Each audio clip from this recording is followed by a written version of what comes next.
Diplomatic move है और वो ये है कि इंडो पैसिफिक रीजन जो है उसके जो आर्मी चीफ्स हैं उनकी एक मुलाकात हुई है भारत के अंदर।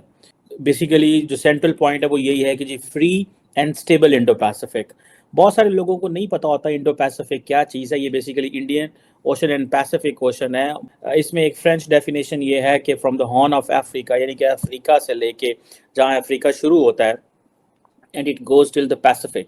बीच में जितने भी ममालिक आते हैं, न्यूजीलैंड, ऑस्ट्रेलिया, सारे का सारा एशिया पैसिफिक, उसके बाद South East Asia, South Korea, North Korea, इधर आएंगे तो ये सारे India and all these regions.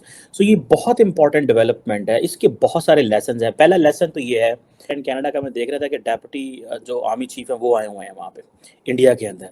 So it means this is so much important that the deputy commander of the Canadian Armed Forces could not say no despite at the height of the diplomatic row between India and Canada ये development हुई है। And look how Americans are making this happen। ये America के बगैर मुमकिन नहीं है। और दूसरी बात इसमें ये है कि जारी बात है इंडिया का एक अपना एक प्रॉपर डिप्लोमेटिक क्लाउड है जिसको आप ज़रा भी इग्नोर नहीं कर सकते। अब आप ये इमेजिन करें कि इस खित्ते में इंडिया के अलावा कौन है जो अमेरिका के इंटरेस्ट को आगे लेके चल सकता है। क्या जापान कर सकता है? उसकी वो कैपेसिटी नहीं है। ऑस्ट्रेलिया कर सकता है, that is too far away. Bangladesh कर सकता है, that is too controversial for the Americans. Pakistan, it is too much aligned with China. Sri Lanka, fighting for its survival. ठीक है, Indonesia and Malaysia, they don't have that much capacity militarily and they are not central to the world. India ही वो मुल्क है जो important है। और ये आर्मी चीफ्स की ये कॉन्फ्रेंस बताती है in the height of diplomatic tensions.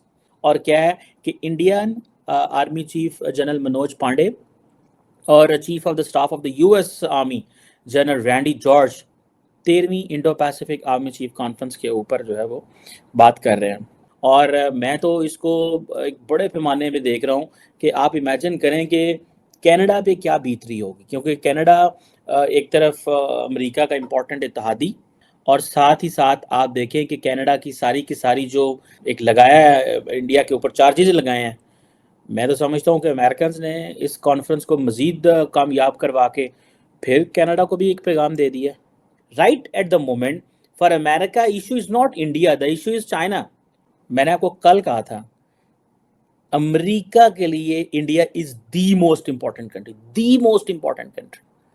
ठीक है जी, ये हमें मुझे नहीं अब समझ के ये जो आर्मी चीफ्स की कॉन्फ्रेंस है, देखें कनाडा को ब्लो इससे है, पाकिस्तान और चाइना इससे कम्प्लीटली आउट है। ठीक है, और अमेरिका ने बता दिया that where does the United States stand.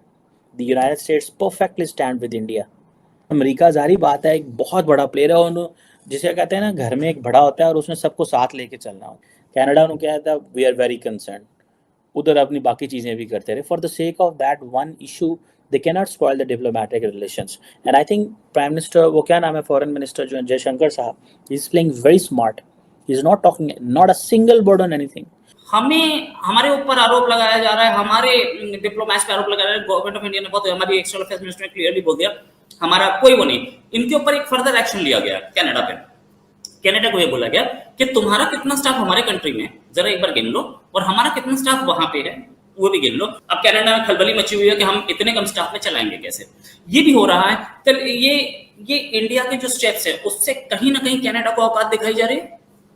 देखिए रोहित भाई, पहली बात यह है कि आपको समझना पड़ेगा कि अगर हमारी कंट्री कनाडा के ऊपर डिपेंडेंट है, क्योंकि हमारा डायस्पोरा है, वहां से काफी रेमिटेंसेज आती हैं, तो हमारा यहाँ पर जो स्टूडेंट्स हर एक साल वहाँ जाते हैं, हमारी इन्वेस्टमेंट है, जो हमारा इंटेलेक्ट वहाँ जाता है, जो बच्चे वहाँ पढ़ने जाते हैं यूनिवर्सिटीज में, उनकी यूनिवर्सिटीज चलते ही भारत के जो स्टूडेंट्स जाकर वहाँ पे इतनी फीस भरते हैं। अगर कनाडा ने, अगर हिम्मत है इनके अंदर, भाई हमारे स्टूडेंट्स को वीजा देना बंद कर दो ना, तुम्हारी आधी से ज्यादा यूनिवर्सिटीज बंद हो जाएंगी। और ये भारत समझता है, तभी हम उनको आंखें दिखा रहे हैं, क्योंकि हमें मालूम है हमने तो आपके लोगों के वीजे कैंसिल कर दिए, ओसीआई कार्ड कैंसिल कर दिए, इवन कि आपके यहाँ पे वीजे नए इशू करने हैं वो भी नहीं होंगे, आप कर दीजिए, फिर देखते हैं। बराबरी तो तब की होगी जिस दिन ये कर लेगा, उस दिन समझ आएगी हमें कि टिड्डीमल ये ट्रूडो कितना देशभक्त है और कितना ये भारत के अगेंस्ट है। आधी से ज्यादा यूनिवर्सिटीज तो इसके परिवार के नाम पे हैं। तो हमने भी इसकी जो औकात है और इसका कितने पानी में है वो हमने नाप लिया। आगे देखिए रोहित भाई, अभी तो गेम इसने शुरू करी है। We wanted a reason to expose this terrorist Trudeau and his country, और हम अब छोड़ने वाले नहीं है। मोदी नमस्कार दोस्तों, तो देखा आपने किस तरह से पाकिस्तान बिलबिलाया हुआ है कि भारत के अंदर 40 देशों के सेना प्रमुख और अन्य लोगों की मीटिंग्स हो रही हैं। भारत का इन्फ्लुएंस दिन प्रतिदिन इतना बढ़ता जा रहा है कि पाकिस्तान के बर्दाश्त से बाहर हो रहा है। तो पाकिस्तान मीडिया से जुड़ी ऐसी लेटेस्ट वीडियो के लिए हमारे चैनल को सब्सक्राइब करें। जय हिंद, जय भारत।